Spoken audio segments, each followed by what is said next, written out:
शनिवार को मदार railway station के पास डीएफसीसी ने पुलिस और प्रशासन की मदद से जिन 2 मकान और दुकान को अधिग्रहण की गई भूमि का हवाला देते हुए गिराया था, उन मकान मालिकों ने रविवार को मीडिया के समक्ष अपनी फरियाद बयां करते हुए बताया कि पुलिस ने हठ धर्मिता पूर्वक मकानों को तो तोड़ा ही, मकान में रखी जीवन भर की पूंजी को भी गायब कर दिया। लोगों का आरोप है कि मकान में रखे सोने चांदी और नकदी भी उन्हें समेटने तक का मौका नहीं दिया गया। वहीं तहसीलदार और एसडीएम तक को इस कार्रवाई की जानकारी तक नहीं दी गई। घर बचाओ संघर्ष समिति के सचिव शक्ति सिंह चौहान ने आरोप लगाया कि उन्होंने कुछ दिन पहले डीएफसीसी के अधिकारियों के यहां सीबीआई का छापा पड़वाया था। उसी का बदला लेने के लिए डीएफसीसी ने तुरंत फुरत बिना कोई नोटिस और सूचना के आशियाने तोड़ने की कार्रवाई को अंजाम दिया, जिसका खामियाजा उन्हें अदालत में भुगतना पड़ेगा। मदार से दौराई के बीच में इतने मकान ना तो अधिसूचना में ना गजट नोटिफिकेशन में, उसके बाहर जाकर कल जो कार्रवाई हुई है, कानून के सारे नियम कायदे तोड़कर, कानून को एक तरफ ताक में रखकर और पूरी बदला लिया गया है हमारे से। क्योंकि अभी चंद दिनों पहले ही डीएफसीसीएल के दफ्तर पे मैंने सीबीआई का छापा मरवाया, उसी की बदला लिया है। यहाँ पर लोगों की जो पैसे जमा थे वो गायब हैं, सोने की सामान थे वो गायब हैं, और रात भर यहाँ खुले आसमान की छत में यहाँ पड़े रहे, किसी को पूछने वाला नहीं है। और बच्चे भी बोर्ड के एग्जाम थे, वो सब उसके वंचित रह गए। ये इस जो इन्होंने कार्रवाई करी, इसके बहुत भीषण परिणाम इनको बहुत जल्द भुगतने पड़ेंगे। वहीं पीड़ित सब इंस्पेक्टर सोबरान सिंह के बेटे रविंदर सिंह ने बताया कि बिना कोई नोटिस दिए उन पर कार्रवाई की गई है, जो कि सरासर अन्याय है। बच्चों की बोर्ड परीक्षाएं चल रही हैं, ऐसे में उनका घर तोड़ दिया गया। पूरा परिवार रात भर खुले आसमान के नीचे बैठा रहा।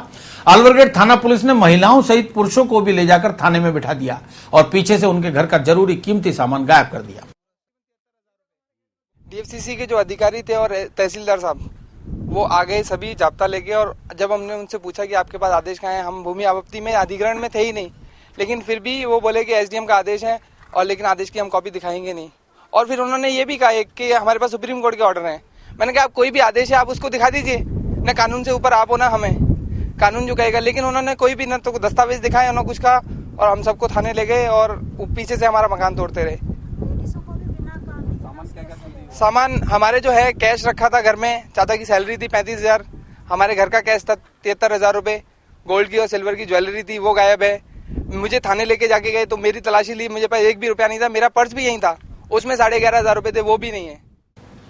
पिछले दिनों पुष्कर के नजदीकी गांव तिलोरा में 2 झोलाछाप डॉक्टर्स पर की गई कार्रवाई के बाद कस्बे और कस्बे के आसपास के झोलाछाप बंगाली डॉक्टर्स कोई सीख नहीं ले रहे, और न ही चिकित्सा एवं स्वास्थ्य महकमा ऐसे फर्जी डॉक्टर्स के खिलाफ गंभीरता बरत रहा है।